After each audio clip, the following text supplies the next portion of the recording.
He had never planned on love. Love was messy, unpredictable, and dangerous, especially for a man like Cole Harrington, a hardened rancher carved by loss, war, and endless miles of dust. At 37, Cole owned one of the largest cattle spreads in the territory, but his house echoed with silence. No laughter, no warmth, just the creak of old wood and the ghosts of men who never came home. The land needed heirs, the town whispered, and so Cole did what many powerful men of the frontier did. He sent for a mail-order bride. Clear instructions, young, untouched, obedient, a woman who would bear children and stay quiet. No past, no fire, no complications.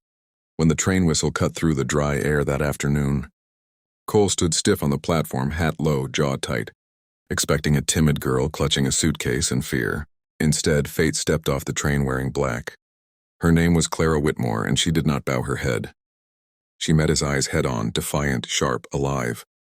A widow, not young, not broken, her spine straight, her gaze steady, her hands scarred from work and loss. The station seemed to shrink around them.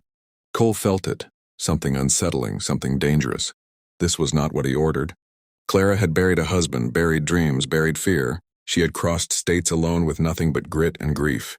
When Cole confronted the agent, furious, demanding explanations, Clara spoke first, calm, controlled. "If you don't want me, say it to my face," she said. And for the first time in years, Cole was speechless. Against reason, against pride, he took her home. Temporary, he told himself. But from the moment Clara stepped onto his land, everything shifted. She didn't flinch at hard labor.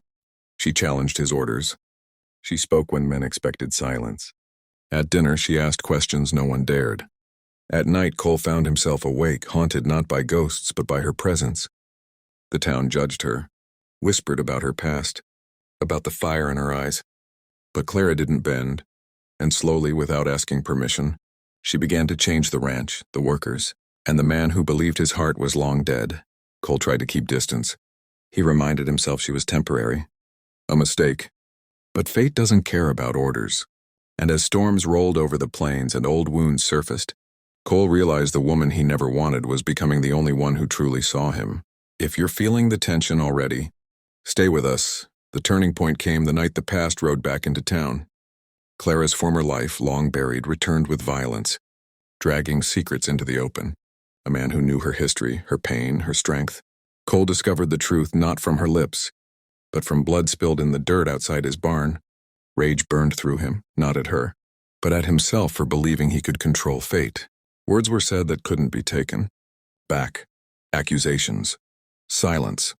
Clara packed her things before dawn, convinced she had been foolish to believe she could belong anywhere again. But as the sun rose, Cole realized something. Terrifying, life without her was emptier than the loneliness he once accepted.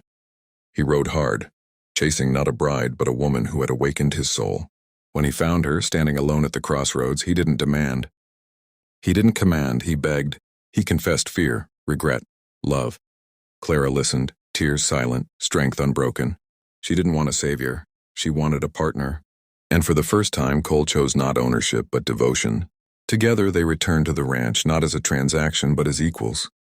The land thrived. The house filled with warmth. The town learned respect. Clara became more than a widow. Cole became more than a hardened rancher. They became proof that fate's greatest gifts come disguised as mistakes. And as children's laughter finally echoed across the plains, Cole understood he never needed a virgin bride. He needed a woman forged by fire, a woman who would challenge him, break him open, and rebuild him stronger. If this story touched your heart, don't forget to like, share, and subscribe. These stories are written for those who believe love can still change everything, even when it arrives in the most unexpected way.